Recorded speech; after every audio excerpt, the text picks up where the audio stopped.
everybody, Gamer Penny here, bringing you another episode of our Final Fantasy XIV online Let's Play, and we are back with Vesper and Thancred. Today, we're gonna go try to rescue Nadana, I think. So let's talk to Thancred here. First, we must inform everyone of the situation, Nadana's colleagues included. I'll call them together for a gathering, but I think it would be best if you were the one to explain. Yeah, that I let her get captured.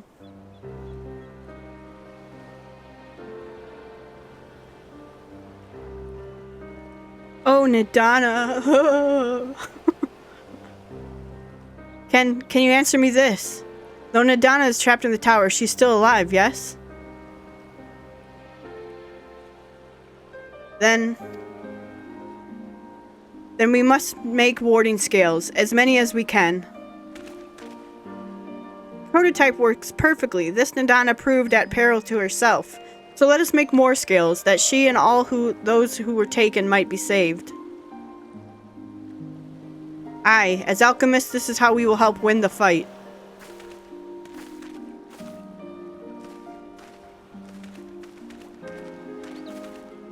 My friends, the Satrap has been made aware of the tragedy. He offers his heartfelt condolences and reiterates his pledge to provide you with all that you require. To that end, he bade me give you this link pearl that he might personally discuss the production of the warding scales with you. And for our Eorzean visitors, I bear an invitation. In her report, Mistress Nadana noted your vital contributions to the talisman's creation. The fact came to the Satrap's attention, and in recognition of your deeds, he wishes to meet you. In addition to thanking you in person, he would also discuss further avenues of collaboration. And so, if it is agreeable, will you not accompany me to Radzat Han for an audience with His Excellency? We should be honored, of course. Closer cooperation between our lands can only be to the benefit of all. Then it is settled. Please come to the gates east of the Giant Skull grounds, and I will show you into the city. Oh, okay. So we're not going into Tower of Zot today. Alright, let's go then to Radzat Han. All the way up there. Do do do do do do do do do do do.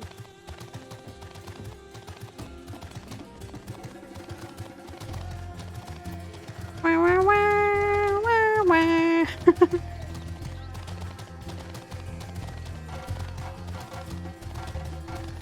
Okay, we'll go up this way.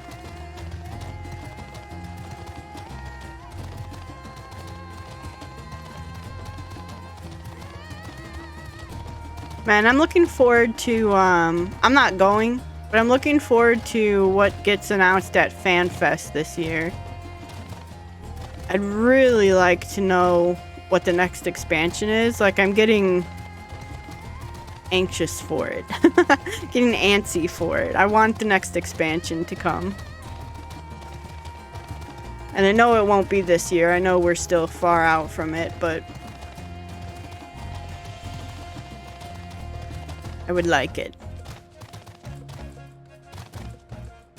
I would like to be able to, like, see some pictures or something, or know what it's called, or even a trailer or something.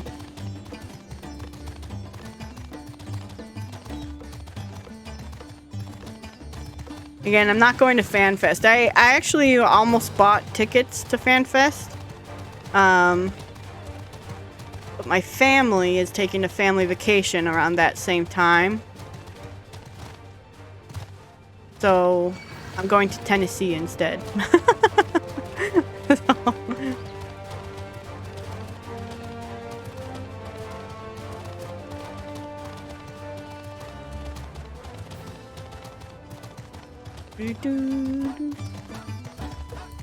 Alright, Varshan. All present? Then let us proceed. That's Gaia's outfit. That's so cool. I almost went with this one as an outfit. I wish it came in pieces though, because I want the leggings right here. Like, I wish it came, but it comes all in one glamour, so... Like, wouldn't this bottom half look cool with this? Man. Oh well. Owing to the threat of the tower, the city is currently in the state of high alert, and strict restrictions are in place for entry. Though you have been granted special permission, I ask that you remain close to me at all times.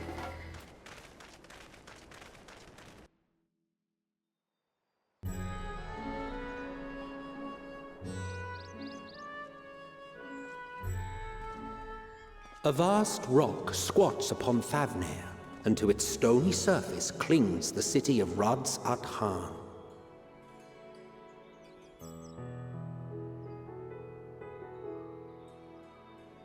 It's a beautiful city. Ye who enter here are subject to the scrutiny of gods, the gate's most watchful eye. The orb which beholdeth the truth of all things.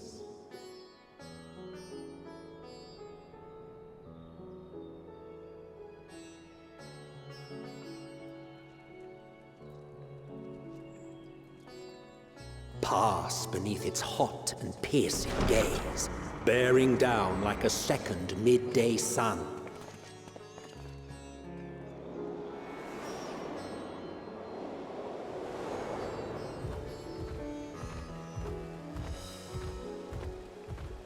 The fragrant haze, a mixture of sweet incense and acrid smoke. The cries of merchants mingled here with lively melodies accented by dancers' feet.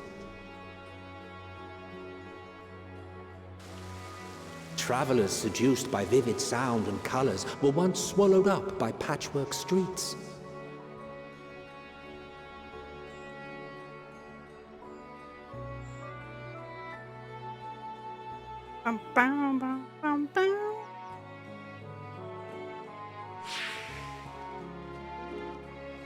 But no such scenes to savor now. To what somber present does that divine eye bear witness?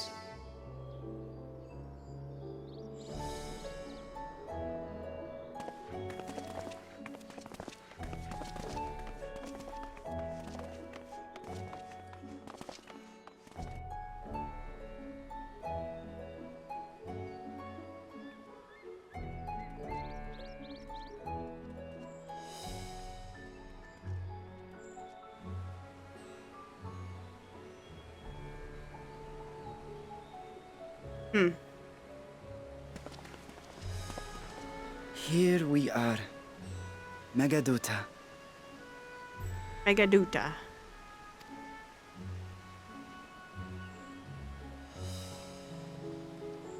It seems a shame to bring you here directly. Under normal circumstances, it would have been my pleasure to show you the sights. And it would have been our pleasure to see them. Alas, it seems our tour of the city will have to wait. I'm afraid so. Come, we should head inside.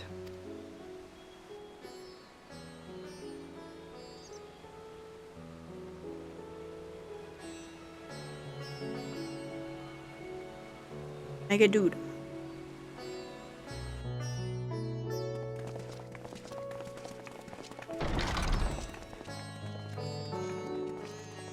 I like how our heels are clicking. Your Excellency, may I present our honored visitors? Ah, splendid. Most splendid. Allow me to introduce myself. I am Ahawan, Satrap of Radzatan. Our alchemists tell me your assistance was invaluable in the creation of the warding scale. Such deeds ought to be recognized in person. Thus did I have young Varshan convey you here forthwith. On behalf of my people, may I express to you our sincere gratitude. Not everything went to plan.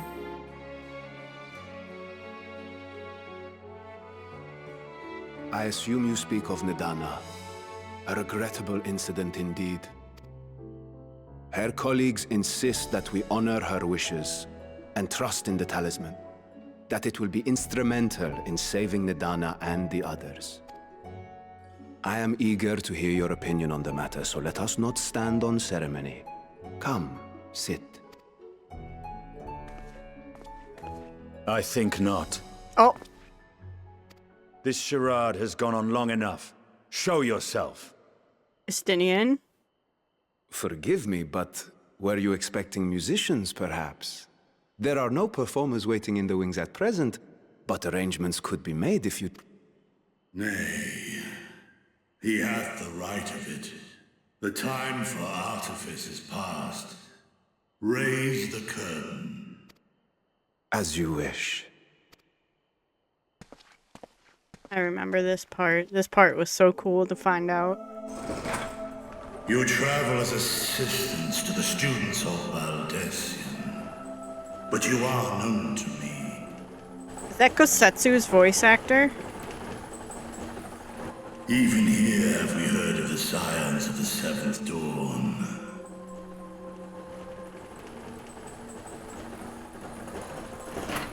I am Vritra, and for years uncounted has this isle served as mine abode. Vritra. Vritra, of the first brood, sibling to Hraesvelga and Nidhogg. Aye, mine elder brothers. Of Midgard Sorma's spawn, I was last to hatch. Hey, I know your dad. he travels with me, and I ride him as a mount sometimes. Dang, I forgot that, Thor. That's cool. Well, isn't this a surprise? We were told Radzat Han had an alliance with a dragon. Not that a great worm sat in the Satrap's own hall. A necessary subterfuge, as the true tale of our nation history illustrates most effectively. In the beginning, the rock upon which our city is built was home to Vitra, and Vitra alone. In time, the ancestors of the Matanga came to the island and established a foothold. But never did they dare disturb the worm's lair. Next to arrive with the Aura, adopting the example of their Akasodra allies, they too treated Vitra with reverence and respect. And for many years, an understanding between our forefathers and the Great Worm endured. Until marauding heroes from the mainland came, threatening to shatter our peace and tranquility, when it seemed all would be drowned in blood. Vitra himself came forth and quelled the rising conflict. A peaceful accord was reached, and oaths sworn in Vitra's name. Thus began the dragon's governance of the fledgling state, which was to grow into Radzat Han. But if Vritra is still here, then your position as Satrap is just... A charade, yes. And one which my family has performed faithfully for generations. Many envy the great worms their power. Were it known that I ruled here, then the fires of war would burn without end. I would not be the flame which consumeth my people. Those few who joined me in laying our country's foundations were, perforce, sworn to secrecy. Interesting. Your eye. It was taken. Oh, is he missing an eye?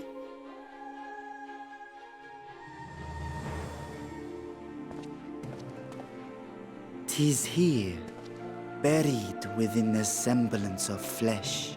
The body before thee is but a simulacrum, constructed by the finest artisans of Radzat Han. With mine eye nestled within, it doth serve as an inconspicuous vessel for my wind." That would explain why I felt the presence of a dragon upon our first meeting. I am woven with words fashioned to deceive such arcane senses. Though 'twas short-lived, it seemeth thy fusion with my brother hath left thee much altered. Estinian warmblood.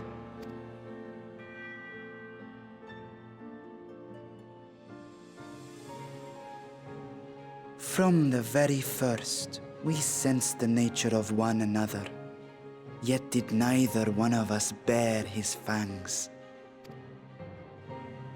That is all I need know of thee for now.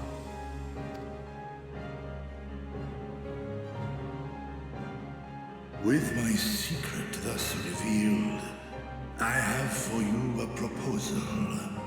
Not as a worm of the first brood, but as the ruler of Rads at Han. With all haste must we take in hand the finished talismans and breach this foul spire. Thence, should it lay within our power, dispel its wicked influence. Yet even with the assurance of the warding scales, the narrow confines of the tower doth limit the size of our force.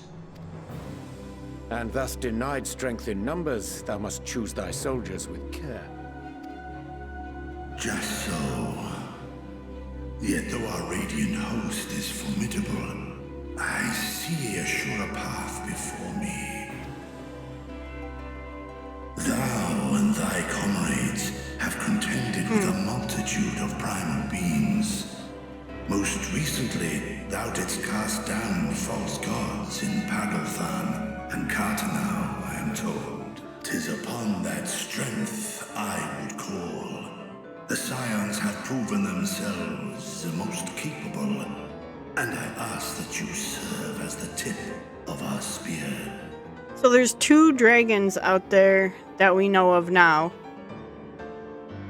Vritra and what's her name? Tiamat? And Hraesvelgr 3. Talismans would, of course, be provided for each of thy companions. And should you agree to this undertaking, more will be provided to make use of as you see fit. There's no denying it's a dangerous proposition, but the rewards may far outweigh the risk. Just think of what we might accomplish if we could equip all our allies with warding scales. I worry, however, that even the 4 of us may be too few for what you have in mind. Might we regroup with our friends first to discuss the matter? 'Tis no trifling task that I have laid before you. Go. Steel your hearts and hone your plans. Such time as you require shall be spent in crafting your protective charms. Okay. It seems a quick trip back to Sharlayan is in order.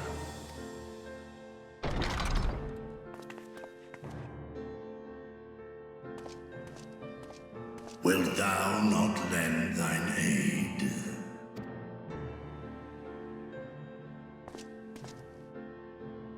Whether your request be made as a great worm, or the ruler of Rads at Han, I see no reason to refuse. Nor will I. Aw. I am in thy debt.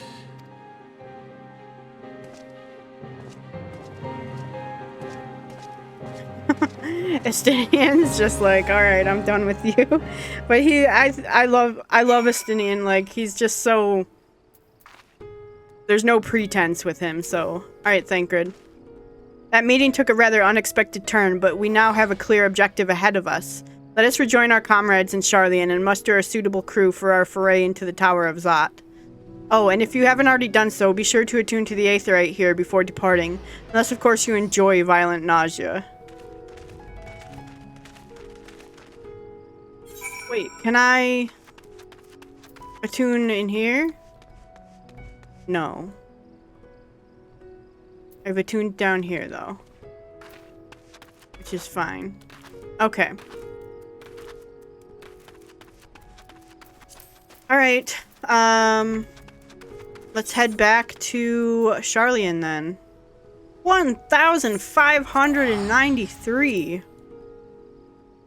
This is absurd.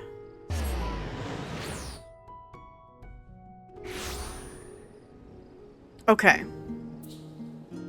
Couple things. Man, I love Charlian music. It reminds me of Final Fantasy 15.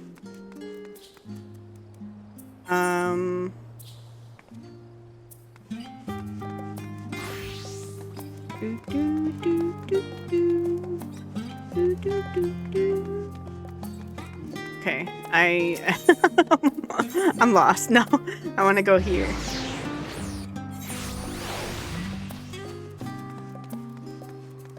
Bum, bum, bum, bum. Alright, let's go in here. Talk to Thancred. Just as I was getting used to balmy Thavnir, we're back in chilly Charlian. Take care not to catch your death, eh? We need you for the battles to come.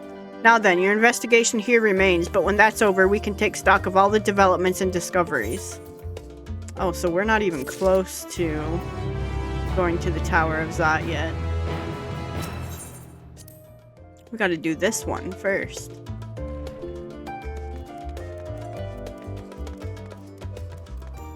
Alright, now we want to go up here.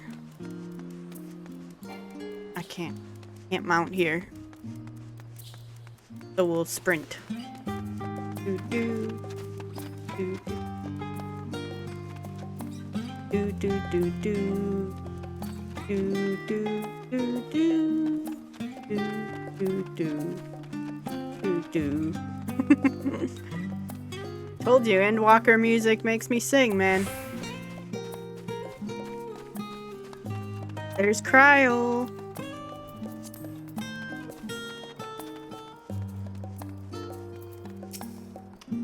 My directions were easy enough to follow, I hope. In any case, you stand now before the doors of Numenon, Charlian's grandest collection of books and tomes. This building is actually only an entrance, and one of many at that. The archives of Numenon extend deep beneath the surface like the roots of a tree. The vast halls of the Great Google Library pale in comparison to Numenon's endless maze of subterranean chambers. Any citizen of Charlian is free to enter and peruse its shelves. Well, most of its shelves. Only Archons are afforded access to certain restricted vaults. I have dispatched Y'shtola and Raha to investigate those. Meanwhile, Alice and Alfino will help me continue my search through the stacks open to the general public.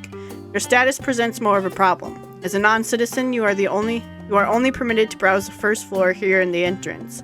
Even so, there should be a number of books which touch upon Charlian history of foreign policy. Your task will be to find and study the relevant publications. I promise you, a working knowledge of those subjects will make it far easier to spot the sort of clues we're looking for. Let's be about it, shall we? I've told the others to meet us at the stone benches over there once they've found some promising tomes. Happy reading!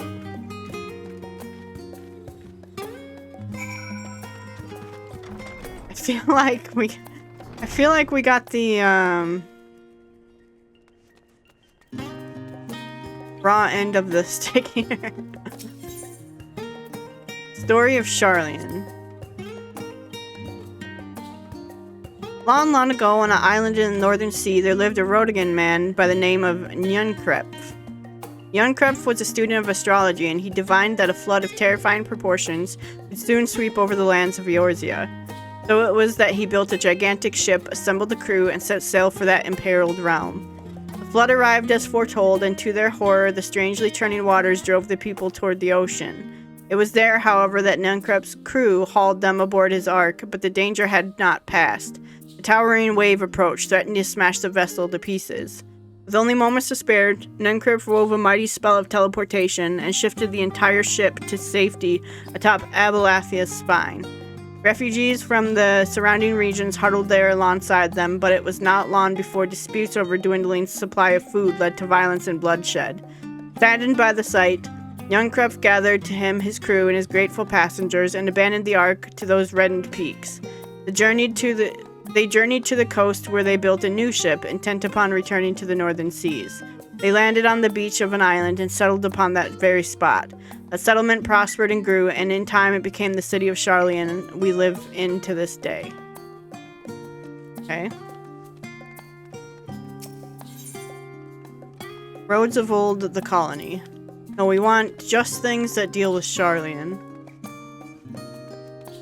Do. Do, do. Voice of a growing city.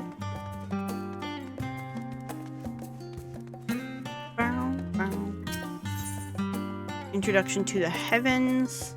That might be interesting to read. Forever 20 Summers.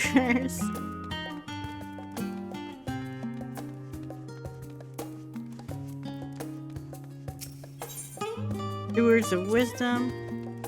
Oh crap, I think we're gonna have to read through some of these because there's not a downstairs. Oh, there's millions of downstairs. Okay. We read that first one. What was this one? Roads of Old, the Colony. No.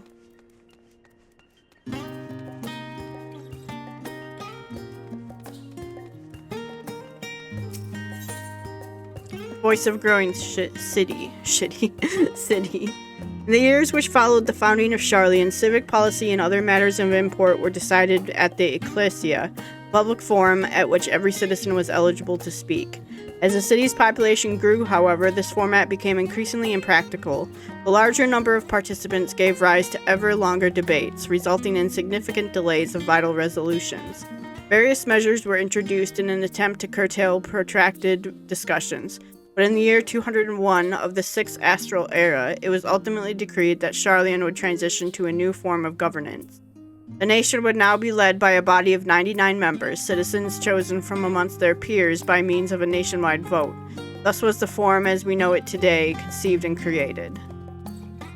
Okay. Got 2.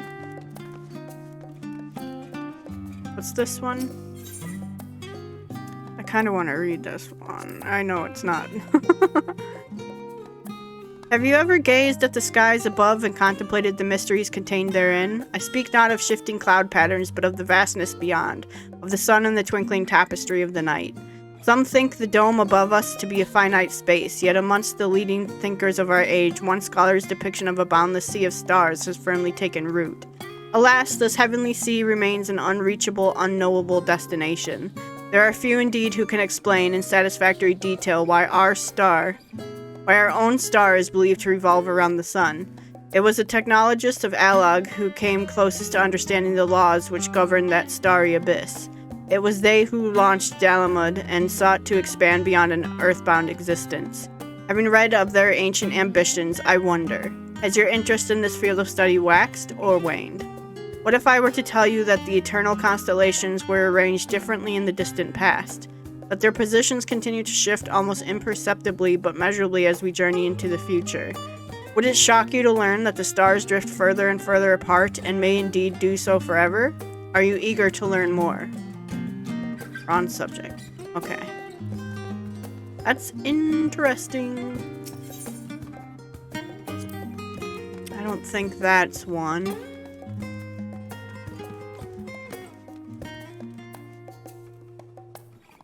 Look at Stewards of Wisdom. During the chaos of the 6th Umbral Calamity, Archon Yunkrep, founded of Sharlayan, bore witness to the madness and savagery of men brought to the brink of despair. On raising a settlement on an island in the northern empty, he instructed his people thus: renounce the ways of war and pursue enlightenment through knowledge and reason.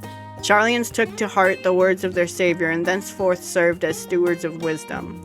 Upon a foundation of accumulated learning, they built a homeland unlike any other, a nation born from strength of minds rather than strength of arms. With knowledge of economics came shrewd trading. With knowledge of agriculture came bountiful crops. Engineering brought wells and sewers, ending squabbles over water. Wealth of expertise could be bartered for wealth in coin, and the more their wisdom spread throughout the world, the more mankind as a whole would thrive.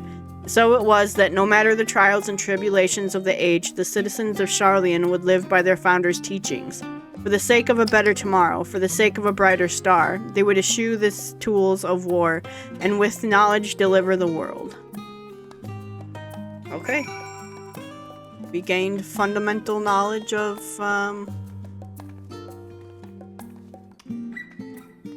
Sharlayan.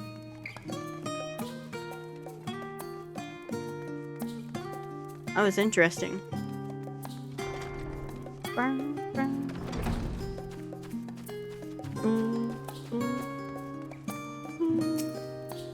Alright, we'll wait here for everyone else.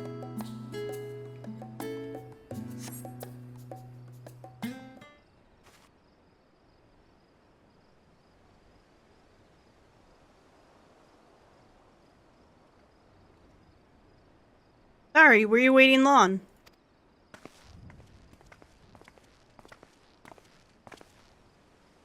I wanted to make sure I'd borrowed at least a few promising volumes. Alfino and Cryle should be along shortly.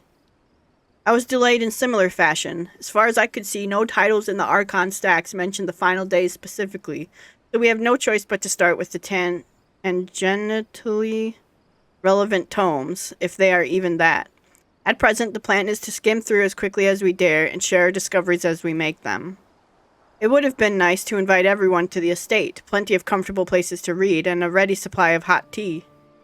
Oh, I was always quite fond of reading outside. But it's not about the little pleasures, is it? You miss your home. It's been difficult. After our arrival, we managed to speak with one of the family servants and ask how things were. Seems our dear father has instructed the staff that even if Alfino and I were to return to Sharlayan, we were not to be allowed across the threshold. A harsh measure indeed.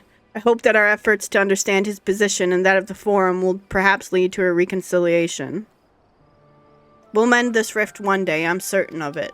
And what of you, Graha? Have you been to visit your family, or do they not live here in the city? Ah, well, my situation is also somewhat complicated. I was raised in Sharlayan, yes, but I was born rather further away. In the southern reaches of Isilbard, in fact. For generations, my people have dwelt in Corvos, a coastal region opposite the island of Thavnair.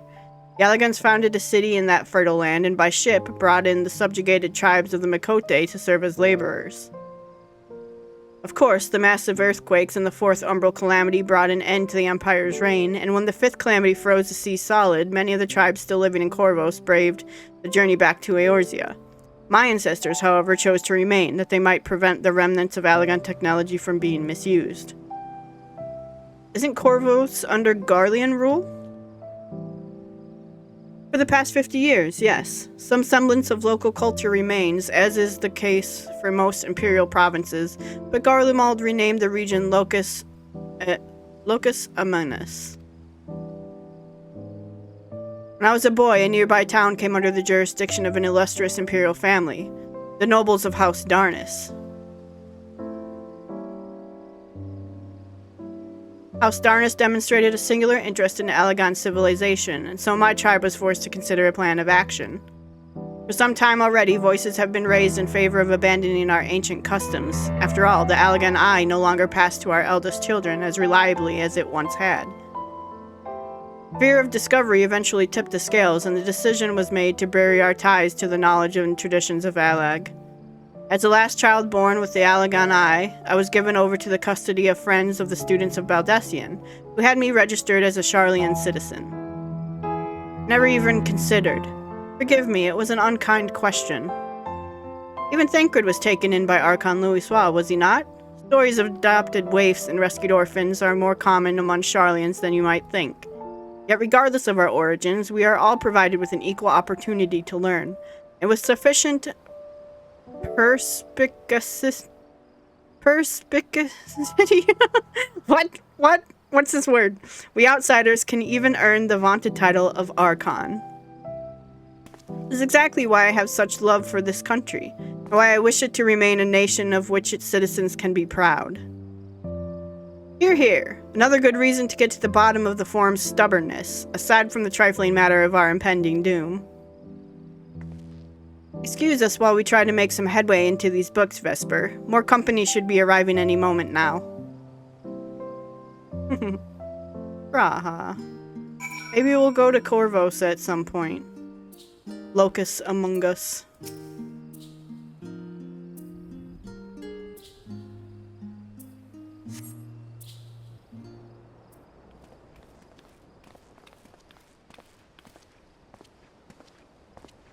We've returned with our selections, although I must say the pickings are quite slim indeed. Mrs. Cryle had already flicked through every history book devoted to disasters, more than a few which barely made mention of them.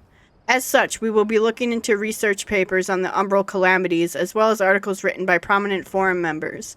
Perhaps their knowledge of the final days comes from an unexpected source. Speaking of which, might I ask you a few questions related to the final days? I'm the only one here who didn't witness the events of Amarat firsthand, and fear I may be overlooking critical details. My thanks. Now where to begin? First things first, what kind of phenomena did the ancients encounter as the final days drew nigh? Complete destabilization of creation magics. Primals of unrivaled power were summoned from the aether. A complete destabilization of creation magics. Yes, the unfolding catastrophe wrought havoc on all manner of life. The chaos extended to the ancients themselves, causing their powers of creation to spiral out of control. Fear and despair manifested in terrible, tangible fashion. Meteors raining from the sky, fire erupting from the ground, indescribable abominations prowling the streets. That more or less aligns with my understanding. If only the arts of creation had survived until the present day, we might have something substantial to analyze. To the best of our knowledge, however, those techniques were not preserved or passed on.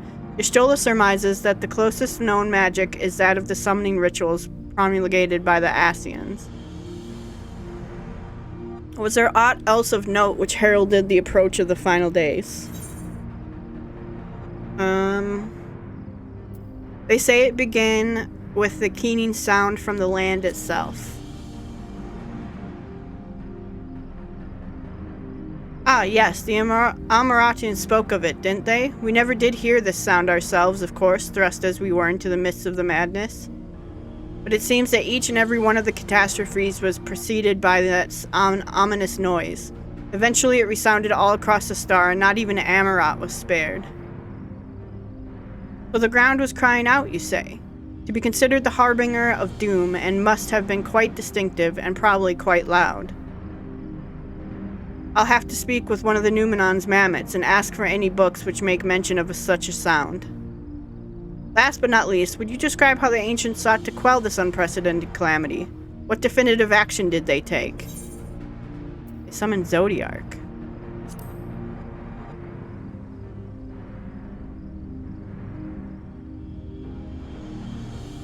Yes, with Elidibus serving as his heart.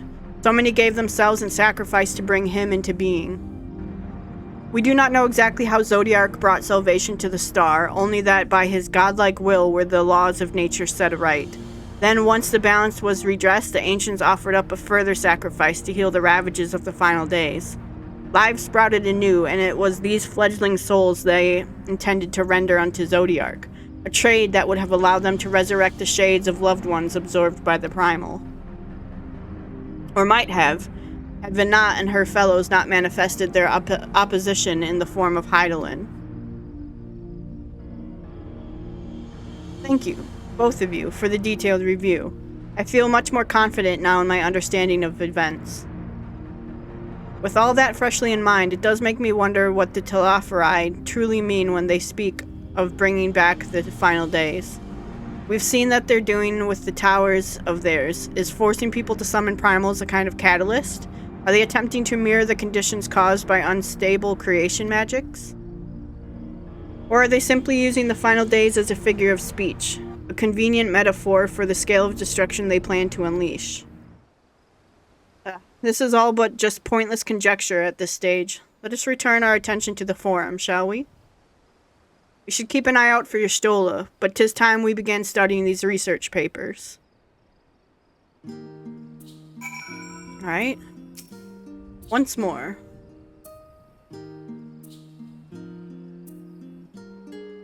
Look at all the books they have.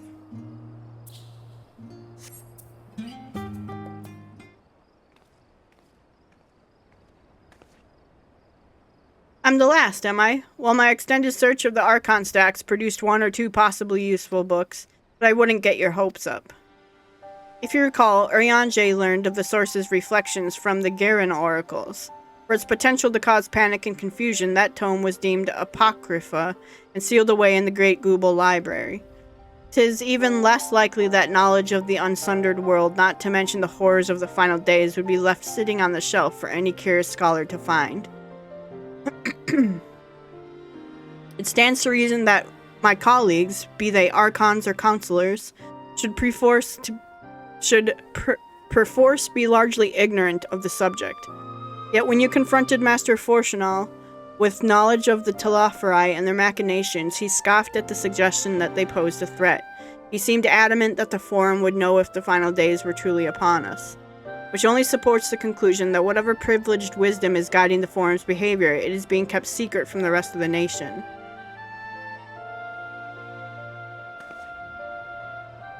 Not that I mean to excuse myself from reading duty, whether they contain mention of the final days or no, these books could yet hold something of value. You weren't thinking of leaving, were you? There's plenty of work for everyone.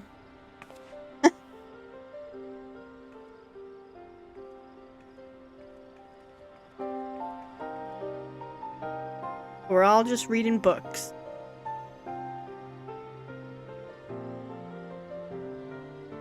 You labor for what feels like an age as you're still his research assistant.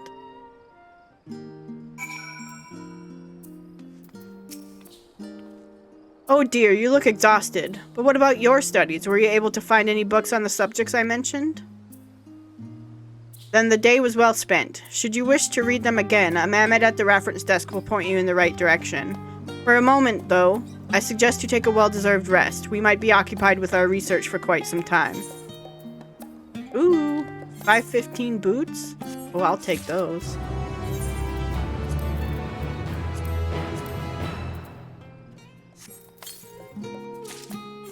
Get those on. And then I meant to do this. Where is it? Right here. Lucky 13. Alright, Alice, what do you got for us? Ready for a tea break, Vesper? I know I am. Honestly, my neck and shoulders are going to calcify if I don't stretch my legs and walk around for a bit. You know the last stand down in the harbor, don't you? Come and meet me near the outside tables and I'll treat you to their coffee. It's quite good. Okay.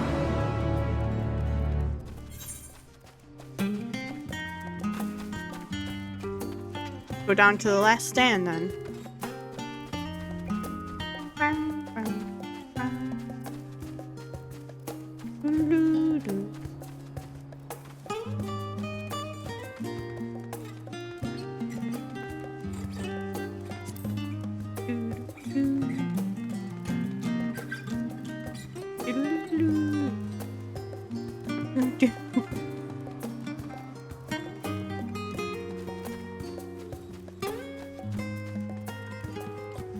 If you had to live in one of the major cities, which major city would you live in?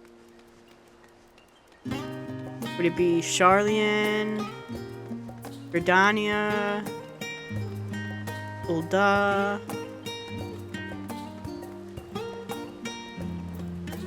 I don't know what I would choose. As busy as ever, I see. How very Charlian that no other gourmet cafe has sprung up to compete for customers. Actually, this crowd gives me an idea. Before we place an order, why don't we ask a few questions and gauge the mood of the city? I'm interested to hear what the average citizen has to say about the Telafari. We might even learn something new. Worth a try, don't you think? I'll say it's a company. What is it? Can a man not enjoy a moment of private respite? If you're looking to share a table, then I respectfully request that you look elsewhere. Misunderstand, sir. We were simply wondering if you knew of the Telafari. These enemies of peace have promised an end to all we hold dear, and... Wait. You're that House Levelure girl, aren't you?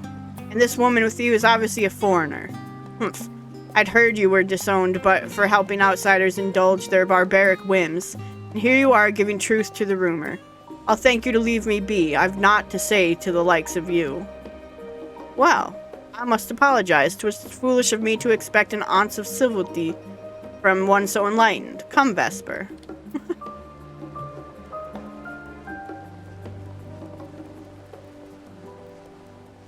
Yeah, that guy was rude, man. Yes, I don't believe I've had the pleasure. Pray excuse the interruption, but we were hoping you might share your thoughts on the Telafri and their unconscionable plans. My goodness, if it isn't the unmissed Levelure. My apologies, but I work in the offices of the Forum, and if word reached Master Foshanol that I was helping you... I see. We're sorry to have bothered you. Hello, Dickon.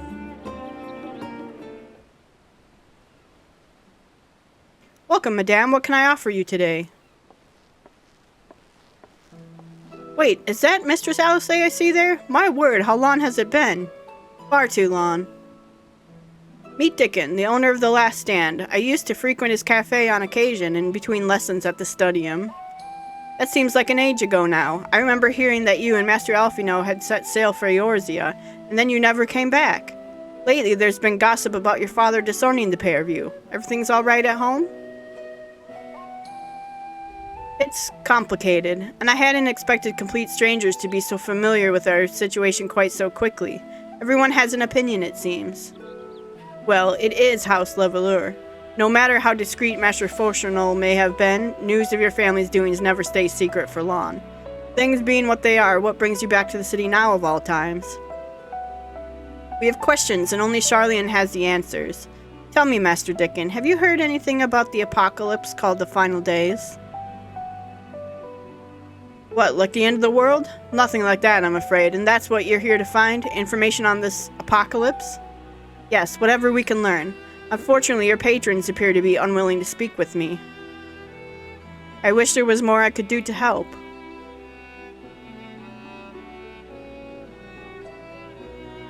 But maybe there is. You're a visitor to Charlian, aren't you? Then few will know your face. We should be able to pass you off as a server with none the wiser. We just finished preparing a few orders. Strike up some friendly conversation while you're settling down the food, and you might just get the answers you're looking for. Not a bad idea. I hate to ask, but what do you think? I can serve some coffee. That's the spirit. Pay attention now, and I'll explain where each of these dishes needs to go. The tea is for the chatty group sitting in the water's edge. The omelet is for one of our regulars, a Highlander by the name of Gisla, and she's sitting on the outside table with a friend of hers. Behind them you should see a Makote gentleman. He ordered the oven-baked lobster. Got all that? If you're not sure, just ask and I'll explain again. Good luck. Okay.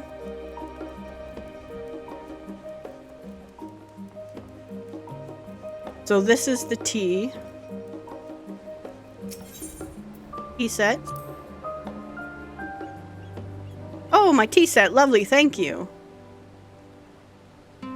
The Telafri who? I'm sorry, I've never heard of them or their final days. My friends and I are somewhat uninformed when it comes to current events. Now, if you wanted to hear about the ritual arcane practices of the 6th Astral Era, common or esoteric, then I'd be happy to talk your ear off. Isla ordered the omelet.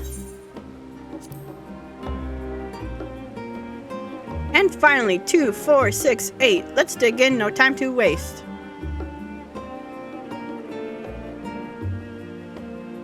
What? The Telafri? Ah, yes, I remember seeing their name in the latest Gazette. That and some grand claim about the end of days. Same old senseless warmongering. When will these fools grow tired of spilling each other's blood? Best to stay out of it, I say. The Forum made the right choice, and I fully support our decision to remain neutral.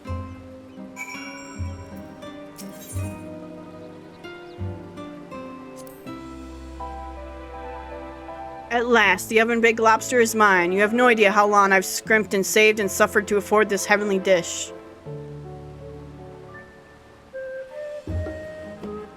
Final days? This is the first I've heard of it. Although that would explain why my friend has been rushed off his feet. It must be a busy time to be a gleaner. You don't know what a gleaner is. They're collectors of a sort. Travel the world procuring things that we haven't got here in Charlian. Priceless books, unusual live specimens, and so forth. So named for those folk who trail after the reapers in the fields, picking up every grain which was missed. Aye, by all accounts, gleaning is the most meticulous and demanding profession. If these Telafri make good on their audacious threats, then many uncatalogued rarities could be lost forever. Why else would the gleaners be buzzing about in such a frenzy? Watch the harbor and you'll see what I mean. They're carting loads in from the docks all day. Never been this hectic before, not like this. Interesting. Okay, we got some information. Alice, I got some info. Any trouble with the customers? Were you able to get anyone talking? Interesting. They seem unaware of the final days aside from whatever vague news the gazettes are printing. Even Dickon had nothing to offer, and he's the best source of gossip in the city. If the Forum does have secret knowledge, then they've done an impressive job of ensuring no one whispers it in the wrong ear. In any case, thank you for playing the part so well. Here, that cup of coffee I promised. Let's enjoy our drinks somewhere else, shall we? Maybe behind the peristyle, away from the gossips and their wagging tongues. Okay. Let's go enjoy this coffee with Alice, but first, we're going to go ahead and wrap up here. So guys, I want to thank you so much for all of your support on this series. If you do want to see more of the Final Fantasy XIV online Let's Play, make sure to leave a like or subscribe to the channel. Otherwise, I will see you guys next time. Alright, bye-bye everyone.